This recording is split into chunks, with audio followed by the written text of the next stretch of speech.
Congressman, very grateful to have you here. I want to start with what we heard from Jerome Powell here today.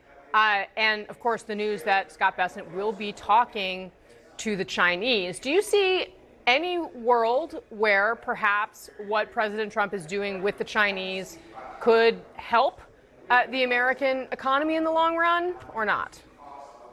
I mean, not at this rate where it's clearly just a sort of gut instinctive reactions, the sort of an overly emotional reaction where he just continued to ratchet up tariffs because, I'm tougher than you. That's essentially what his basis is. And that underscores, I think, what Jerome Powell said today about the uncertainty.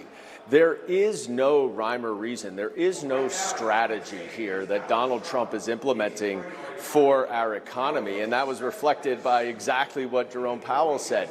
We have no idea what the purpose or the point is.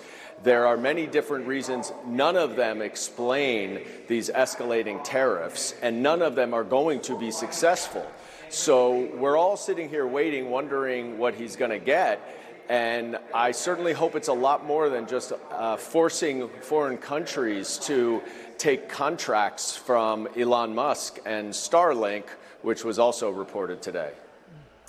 Congressman, speaking of what else has unfolded today, and I know this has been something you have focused a lot about, two more judges blocked the Trump administration's use of the Alien Enemies Act to deport migrants. And this morning, the president wrote this on his Truth Social platform, quote, "Our court system is not letting me do the job I was elected to do.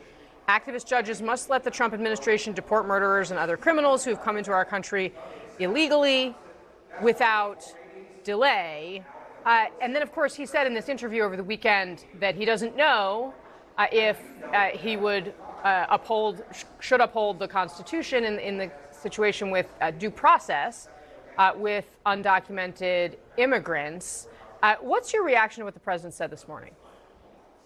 Look, I think this is so misguided. The notion that because he won an election that he should be able to ignore the Constitution or violate our laws is preposterous.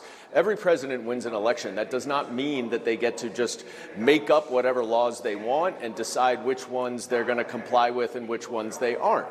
Donald Trump does not get to decide what the law is. The Supreme Court and the judiciary does, as well as immigration judges for deportation cases. And so the issue here is he wants to use the Alien Enemies Act in 1798 law from a completely different era that says only those who are essentially soldiers for a different country in wartime can be removed from this country.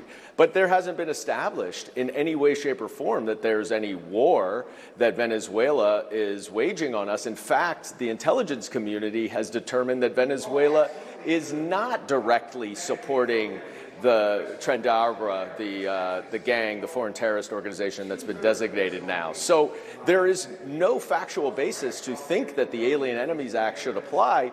And for Donald Trump to just say, oh, well, I won in my election, therefore I get to determine what the Alien Enemies Act says is preposterous. It runs totally counter to the very fundamental nature of our constitutional and democratic values. Are you confident the president will uphold the Constitution? I'm not confident. I'm not at all. And I think that he has not done so with due process. He has not done so with the Foreign Emoluments Clause, as we saw last week, where the UAE, a UAE-backed finance company, bought $2 billion of Donald Trump's stablecoin, a cryptocurrency that will net him hundreds of millions of dollars. I don't think he is abiding by the Constitution. He needs to. The Republicans here in the House and over in the Senate need to pressure him to do so publicly, because our Constitution and our fundamental democracy hangs in the balance. And his behavior is escalating. It's becoming more aggressive, more antagonistic to the courts, more antagonistic to the rule of law, more antagonistic to the Constitution. And if Republicans do not speak out for our Constitution, then we're heading down a really dangerous path. On another topic, Esther, before I let you go, one of your Democratic colleagues, Alexandria Ocasio-Cortez, announced she was going to decline to seek the ranking slot on the Oversight Committee. And she said, "It's clear to me the underlying dynamics in the caucus have shifted with respect to seniority, have not shifted as much with respect to seniority as I think would be necessary," and basically implying that there's not room for her, for an up-and-coming person in the caucus. Do you think Democrats need to do a better job of promoting younger, newer voices, especially considering the scope of the loss in the last election?